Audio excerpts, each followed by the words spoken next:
Perkenalkan, saya Yohana, dosen FK Trisakti. Saya mengajar di bagian biokimia. Hari ini kita akan mengadakan tutorial atau diskusi mahasiswa dengan topik pencernaan.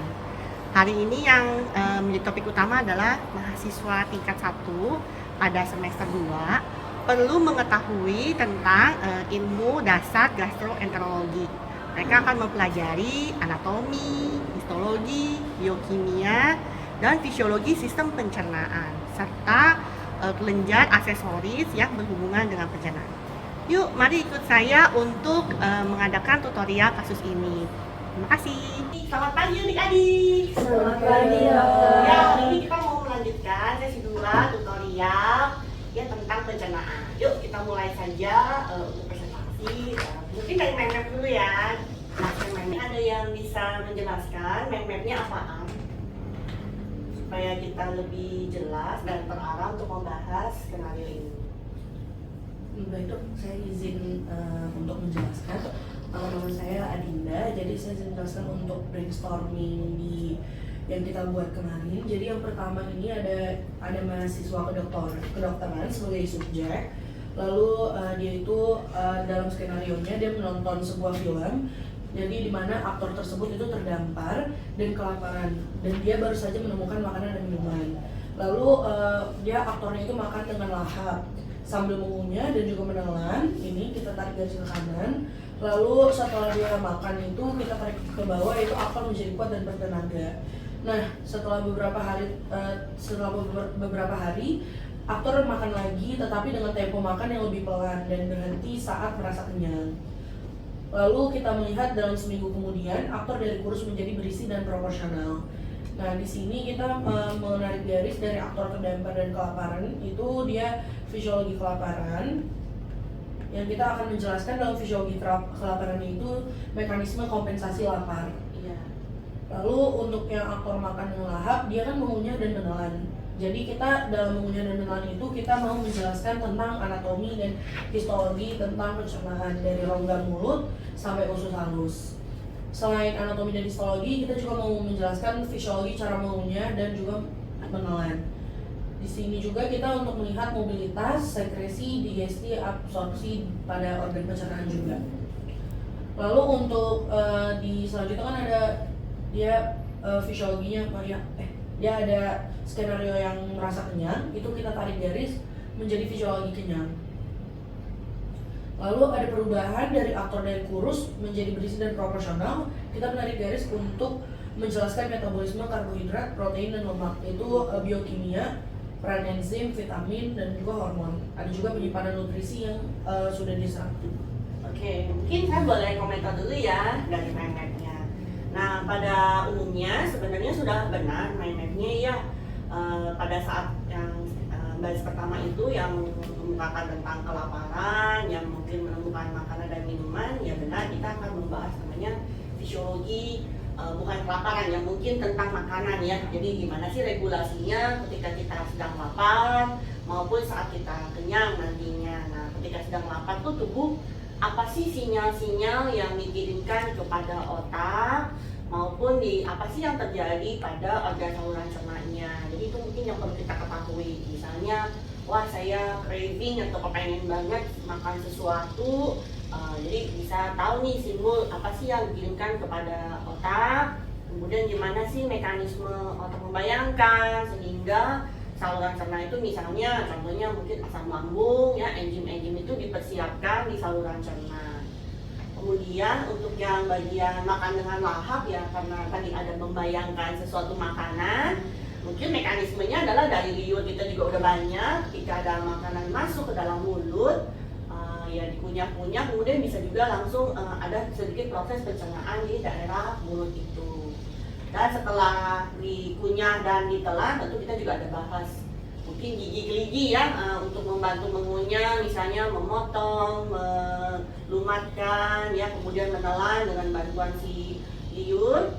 Nanti dia akan melewati berbagai organ pencernaan ya, misalnya mulai dari kerongkongan, esofagus ya, kemudian ke lambung. Nah, di lambung itu nanti dibahas bagaimana sih cara mencampur makanan. kan tadi potongannya besar ya, misalnya kita makan nasi, makan mie ya, dari potongan-potongan yang besar dikunyah dengan mulut, dipotong kecil-kecil, ditempelkan dengan liur, kemudian dilumatkan ya, ditelan, kemudian di lambung itu nanti akan dibantu oleh apa? Oleh asam lambung ya, supaya lebih kecil lagi, kemudian dapat diolah oleh si enzim yang ada di lambung.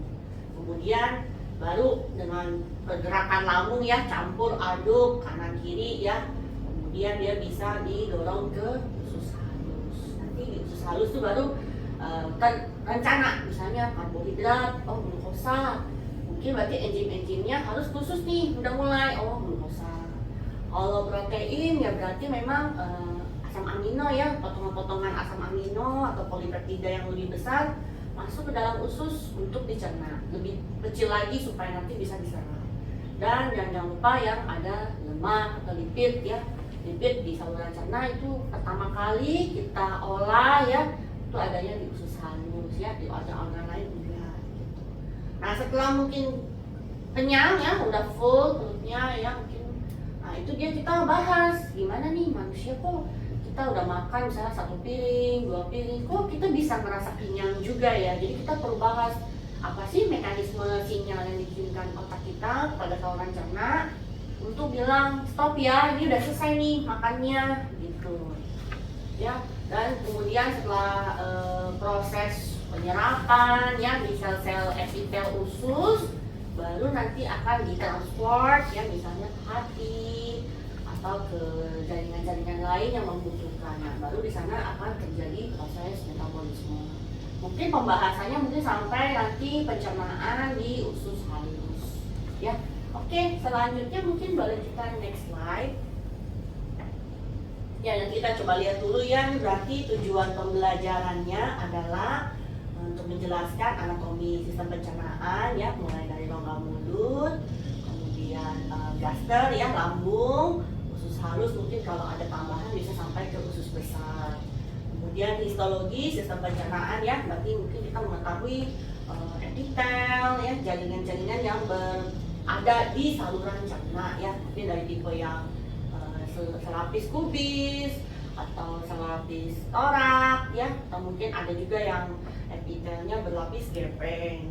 Kemudian untuk fisiologinya yaitu normalnya bagaimana sih pencernaan itu bisa bergerak ya, misalnya dengan darah dikunyah, ditelan, kemudian digerakkan, disekresikan misalnya liur atau enzim-enzim pencernaan, kemudian mungkin ada tambahan lain yang misalnya kayak asam lambung ya untuk membantu mengendapkan.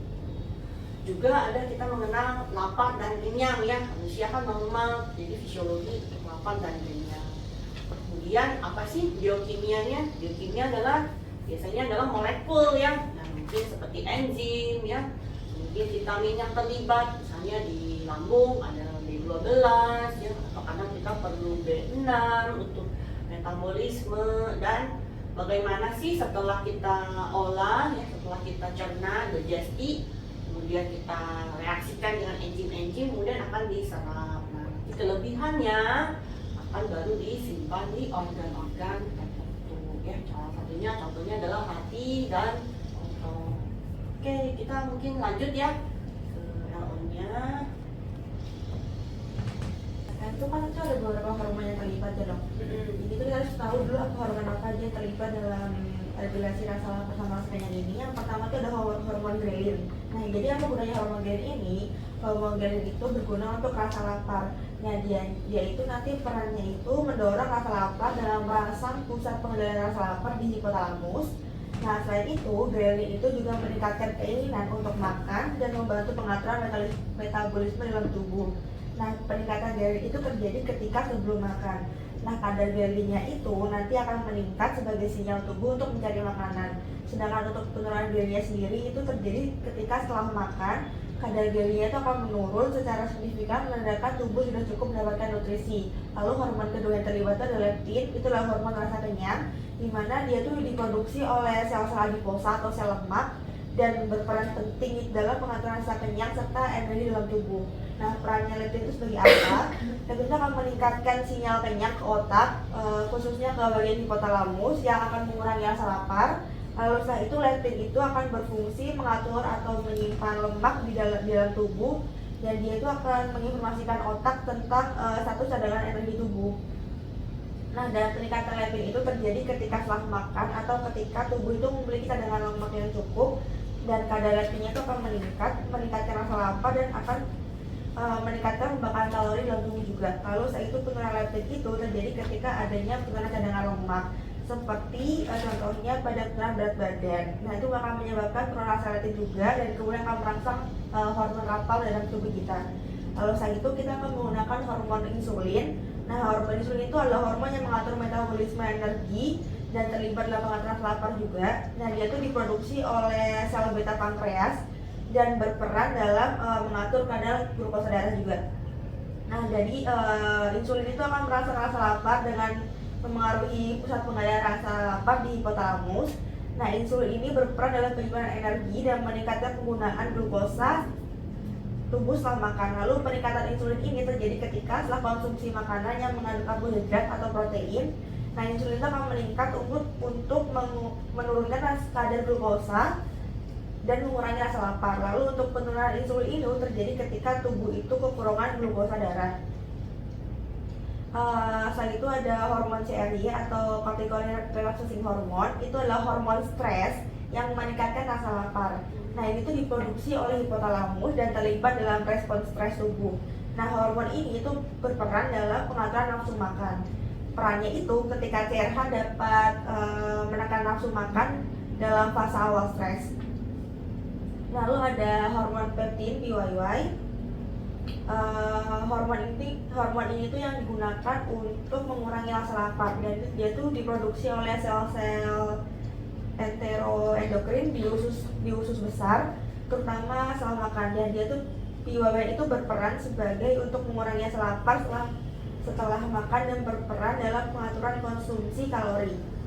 Nah, hormon ini akan menekan aktivitas di pusat lapar di hipotalamus dan akan memperlambat proses pengosongan lambung dan meningkatkan rasa kenyang. Mungkin itu yang bisa saya tambahkan. Ini ada tambahan lain dari Mungkin boleh ditambahkan, silakan. Baik dok, izin teman-teman untuk menambahkan. Jadi tadi itu kan sudah dijelaskan oleh Kay untuk beberapa mekanismenya. Jadi saya izin untuk menjelaskan yang ada di gambar ini. Jadi selain dari insulin leptin itu, jadi yang kita bisa tahu itu adalah untuk insulin dan leptin itu terjadi pada orang-orang yang menderita dengan diabetes mellitus biasanya. Oleh karena itu biasanya orang-orang yang dia terkena diabetes mellitus itu dia suka sekali makan gitu loh. Maksudnya selalu ada rasa untuk selalu ada rasa lapar. Iya, selalu ada rasa lapar gitu maksudnya. Terus kalau misalkan untuk ghrelin ini, jadi ghrelin ini itu mekanismenya adalah sebelum dia makan. Jadi contoh kalau misalkan orang itu sedang di meja makan lalu dia melihat makanan, nanti ghrelin itu dia akan merangsang sinyal neuronnya itu supaya kita itu jadi ada rasa untuk ingin memakan makanan tersebut gitu. Kalau untuk PYY sendiri itu adalah mekanisme yang membuat kita dimana kita merasa kita harus stop untuk makan dikarenakan sinyal yang menandakan bahwa kita itu sudah kenyang dan kita sudah cukup untuk mendapatkan makanan. Mungkin itu saja. Oke, mungkin saya tambahin sedikit ya. Kenapa yang disebutkan itu insulin sering berasa lapar ya? Karena kalau kita bicara pada topik selanjutnya metabolisme, seperti kita tahu glukosa itu sebenarnya sudah ada di dalam darah banyak ya. Tapi di dalam darah itu dia nggak bisa masuk ke dalam sel ya, setuju ya, karena glutnya itu dia nggak terekspresi ataupun insulinnya itu misalnya nggak ada di dalam darah. Oleh karena itu yang dilakukan tubuh apa? Memecah cadangan energi. Nah, ketika sudah memecah cadangan energi, tubuh kita kan bilang, wah ini kok saya masih tetap kelaparan ya, karena setelah dipecah pun kita masih ada perasaan kurang energinya tuh tadi ya, nih yang tadi nih glukosa meningkat di dalam darah, tapi kan insulinnya nggak ada. Jadi yang dipicu apa? Makan. Jadi orangnya rasanya lapar, makan terus. Jadi makanya kalau kita sebutkan sebenarnya kondisi penyakit diabetes itu adalah sebenarnya orangnya lapar, tapi tubuhnya tidak bisa menggunakan glukosa sebagai sumber energinya. Dan itu bukan berlangsung 1-2 hari, mungkin bisa sampai bertahun-tahun, misalnya sampai 15 tahun gitu. Jadi kenapa yang kita lihat nanti kalau kita belajar ilmu selanjutnya ya, orangnya menjadi kurus, ingin minum banyak, makan banyak, tapi orangnya kurus kering, ya berat badannya sangat menurun. Jadi itu nanti yang mungkin terlihat. Oke, next slide, yuk. Amino tadi jadi kan ini kan sudah masuk usus halus. Jadi asam amino ini dia akan masuk ke dalam sel epitel usus melalui transport dari asam amino. Lalu yang peptida kecil dia melalui transport dari peptida H+, dia lalu karena tadi yang seperti sudah saya jelaskan, si peptida ini nggak bisa langsung masuk ke kapiler darah, dia akan dipecah terlebih dahulu menggunakan peptidase intrasel, dan nanti dia akan berubah jadi asam amino, baru nanti dia sama-sama masuk ke kapiler darah. Oke. Mungkin ada yang mau komentar dulu, semuanya cukup jelas untuk ini. Ya intinya peptida itu gede ya, bangunannya besar, nggak seperti glukosa tapi glukosa juga besar. Jadi intinya sel tubuh kita tuh punya berbagai macam pintu untuk tempat lewat molekul. Ya, jadi kalau misalkan glukosa kita pakai glut, ya glutnya ada namanya. Kemudian untuk protein juga yang bisa langsung tuh cuma lipid. Ya lipid kan bentuknya sama-sama, pinggirnya adalah lipid bilayer ya, bentuknya fluid-fluid seperti itu. Jadi kalau ada lemak ya kita bisa makan lemak, minyak goreng, kemudian apa ya, pokoknya yang lezat-lezat ya yang mengandung lipid itu pasti dia akan langsung dapat masuk ke dalam epitel usus, kemudian langsung masuk ke dalam pembuluh darah. Ya, kepentingan kita belajar di sini apa? Protein itu besar, besar banget. Jadi dia tetap perlu paling kecil. Nah, nggak semua polipeptida tuh dipotong langsung cepret, itu dipotong langsung dia bisa diserap. Jadi dia perlu beberapa kali pemotongan. Ya, dan memotong tuh pada area tertentu. Jadi kenapa enzimnya namanya khusus? Jadi misalnya kita bilang ada namanya amino peptidase, oke dia motong di mana? Nanti adalah peptidase intrasel, berarti dia hanya memotong di bagian situs mana dari sebuah protein. Jadi nggak bisa kita bilang semuanya sama ya, enzimnya satu, itu enggak. Jadi kenapa enzim itu namanya khas, misalnya contohnya kalau glukosa ya misalnya heksokinase gitu. Ya dia hanya memotong pada situs tertentu saja. Itu ya. Kemudian dia juga ada yang bergantung dengan pintu channel ya, pakai ATP atau tidak, atau hanya perubahan ion saja, iya atau tidak. Oke, jelas sampai sini mungkin? Jelas ya. Kalau karbohidrat itu kan kompleks sekali, banyak yang strukturnya sebenarnya ada rantai tambahan ke arah kanan dan ke arah kiri. Nah yang dapat dicerna oleh manusia itu yang biasanya yang ada di dalam tubuh manusia ya. Nah yang biasanya arahnya ke kanan, yang arahnya ke kiri kayak tumbuhan itu tidak bisa ya. Nah, makanya kita perlu serat ya untuk membuat bulky dari sistem pencernaan kita.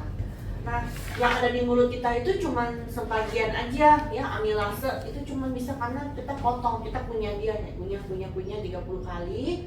Nah dari 30 kali itu dia keluar juga si amilase, juga udah mulai ada pencernaan yang minimal ya, menjadi dari polisakarida menjadi disakarida. Di itu 2 artinya, jadi mono dan mono jadi namanya disakarida. Nah setelah itu dikunyah, ditelan, masuk ke lambung, di lambung nggak ada pencernaan, kemudian kita masuk ke dalam usus. Nah di usus itu, usus halus mulai ada pencernaan dari yang disakarida, yang 222, kita putus rantainya lagi dengan enzim yang lebih spesifik. Contohnya adalah misalnya laktase. Nah laktase ini kita temukan pada susu ya, misalnya pada si bayi ya, bayi kan minum susu. Jadi laktase itu dia akan memecah menjadi glukosa dan galaktosa. Nah galaktosa ini sebenarnya rumus bangunnya sangat mirip dengan glukosa, hanya berbeda miron. Jadi dari satu gugus OH ya yang ada letaknya nanti berseberangan dengan si glukosa. Makanya ketika kita banyak mengkonsumsi susu saja ya, mungkin tidak jadi bisa kelebihan energi ya, bisa kita gunakan.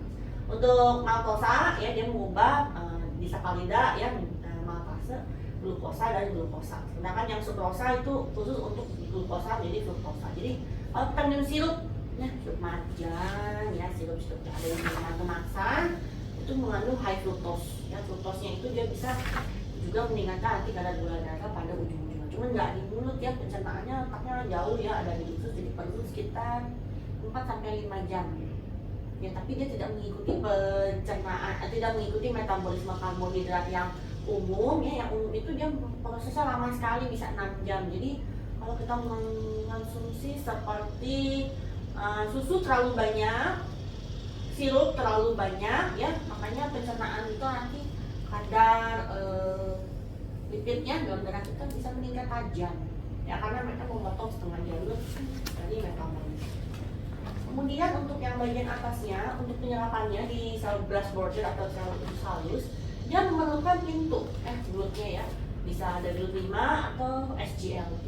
Nah, kepentingan GLUT ini adalah pada masa kini beberapa obat diabetes mellitus ya, itu dia menghambat penyerapan glukosa. Contoh ya, yang SGLT itu ya ada beberapa merek obat paten, fungsinya menghambat pintu itu. Jadi kalau kita konsumsi obat itu ya ada mereknya itu ya. Kalau kita duduk di atas reseptor dari pintunya, makanya tidak terjadi penyerapan glukosa. Jadi kadar glukosa dalam darahnya stabil. Biasanya dikonsumsi setelah makan. Ini salah satu usaha kita untuk mengendalikan kadar glukosa ketika orang sudah terkena diabetes mellitus. Atau pada GLUT ya, misalnya GLUT-nya didudukin oleh obat ya. Dia kerjasama kayak gitu. Oke, itu saja mungkin. Next, kalau masih ada. Jangan glukosa udah, lipid udah. Sudah selesai ya. Oke, mungkin saya ngasih tambahan ya, mungkin kita tidak membahas usus besar ya. Setelah proses penyerapan makanan, tentu masih makanannya ada sisa-sisa ya. Mungkin ini nggak dibahas. Makanan akan pergi ke usus besar. Mungkin di usus besar kita ingat-ingat lah ya, dia fungsinya apa? Menyerap air, ya kan? Nah, mungkin apa? Sisa-sisa makanan diapain kira-kira? Selain terapin air aja, kan masih lembek-lembek tuh di usus. Nggak diubah. Airnya diserap, udah nih kan tadi masih bentuk kayak alus-alus gitu, masuk usus besar, terus gitu, terus kira-kira diapain? Di airnya diserap, dikeringin, dikeluarin airnya, terus kira-kira diapain? Diubah jadi glukosa. Ya udah nggak ada, tinggal stres sisanya aja. Coba kalian bikin dulu, kira-kira diapain?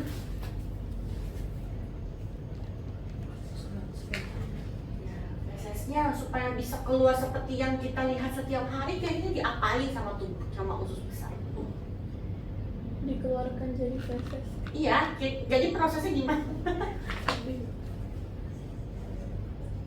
Ada yang kebayang? Fermentasi Ya, ada fermentasi. Kira-kira sama siapa?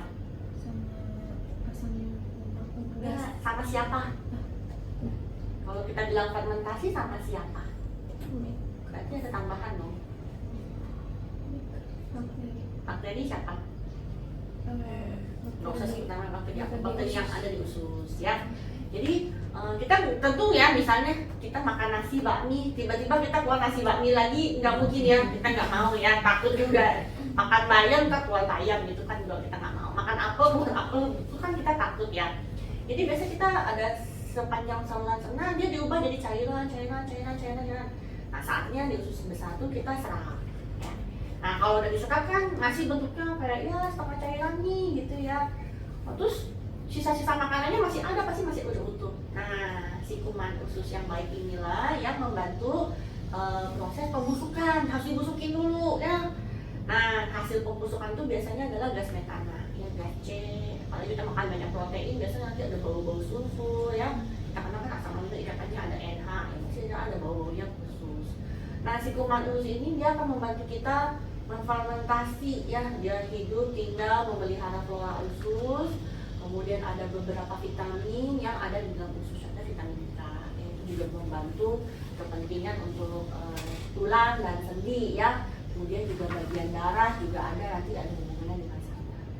Ya itu dia berjalan, kemudian motilitas bisa dikeluarkan. Jadi juga ingat-ingat saya ada nanti kasih kuliah warnanya bisa coklat ya. Nah itu ada peranan dari tambahan ya dari enzim hepatik yang letaknya di bagian ileum terminal, nanti akan diekskresikan ya hasil dari ini pencernaan sel darah merah yang udah usang nantinya ya, kita kan ada kuliahnya ya, kita ngomongin bilirubin ya.